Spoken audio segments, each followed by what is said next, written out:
RC മോട്ടോറുകളും ബാറ്ററികളും ഉപയോഗിച്ച് ചെറിയ കളിപ്പാട്ട വണ്ടി ഉണ്ടാക്കിയാൽ പോലും നമ്മുടെ നാട്ടിൽ MVD വക ഫൈൻ വീട്ടിലെത്തുന്ന ഒരു സാഹചര്യമുണ്ട്. ഏത് തൊഴിൽ മേഖലയായാലും വളരെയധികം അന്തസ്സോടുകൂടി ആ ജോലി ചെയ്യുന്ന ആ പാശ്ചാത്യ സംസ്കാരത്തോട് എനിക്ക് വളരെയധികം മതിപ്പാണ്. അത്തരത്തിലുള്ള ചിന്താഗതി തന്നെയാണ് അവരുടെ physical quality of life index എന്നത് വളരെയധികം മുൻപോട്ട് കൊണ്ടുപോയിട്ടുള്ളത്. അതുകൊണ്ട് തന്നെ സാംസ്കാരികമായും ഭരണപരമായും ഒരുപാട് അഴിച്ചുപണികൾ നമ്മുടെയൊക്കെ നാട്ടിലെ സിസ്റ്റത്തിൽ കൊണ്ടുവരേണ്ടതായിട്ടുണ്ട്.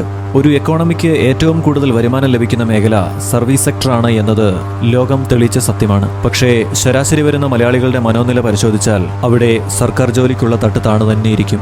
അങ്ങനെയുള്ള മലയാളികളുടെ ചിന്തകളും പ്രവണതകളും വരും കാലങ്ങളിലെങ്കിലും മാറട്ടെ എന്ന് ഞാൻ ഈ ബോട്ടിലിരുന്നു കൊണ്ട് ചിന്തിച്ചു പോവുകയാണ്. നമ്മളിപ്പോൾ ഈ ദൃശ്യങ്ങളിൽ കാണുന്നതിലും വളരെയധികം അപകടകരവും അഡ്വഞ്ചറസുമാണ് ഈ എയർബോട്ടിലെ ഈ യാത്ര. സാധാരണ ബോട്ടുകളിൽ ഉപയോഗിക്കുന്ന മോട്ടോറുകളേക്കാൾ 10 മടങ്ങ് ശക്തിയാണ് എഞ്ചിന്റെ കൂടിയ RPM-ൽ കറങ്ങുന്ന ഈ പ്രൊപ്പല്ലറുകൾ ഈ ബോട്ടിന് നൽകുന്നത്. ഈ ദൃശ്യങ്ങൾ സൂക്ഷിച്ച് പരിശോധിച്ചാൽ നിങ്ങൾക്ക് മനസ്സിലാകും, ഈ ബോട്ട് എപ്പോഴും യാത്ര ചെയ്യുന്നത് വെള്ളത്തിലൂടെ മാത്രമല്ല, വെള്ളമില്ലാത്ത സ്ഥലത്തുകൂടിയും ഈ ബോട്ട് യാത്ര ചെയ്യുന്നുണ്ട്. ഈ ബോട്ട് നിയന്ത്രിക്കുന്ന ആളുടെ എക്സ്പീരിയൻസും അദ്ദേഹത്തിന്റെ പ്രാഗൽഭ്യവും നമുക്ക് വളരെ വ്യക്തമായി അറിയാൻ സാധിക്കും. ഞങ്ങളുടെയൊക്കെ പിന്നിലായി എഞ്ചിന്റെയും പ്രൊപ്പല്ലറിന്റെയും സമീപത്തിരുന്ന് ഒരു പൂ പറിക്കുന്ന ലാഘവത്തോടുകൂടിയാണ് അദ്ദേഹം ഈ ബോട്ട് നിയന്ത്രിക്കുന്നത്.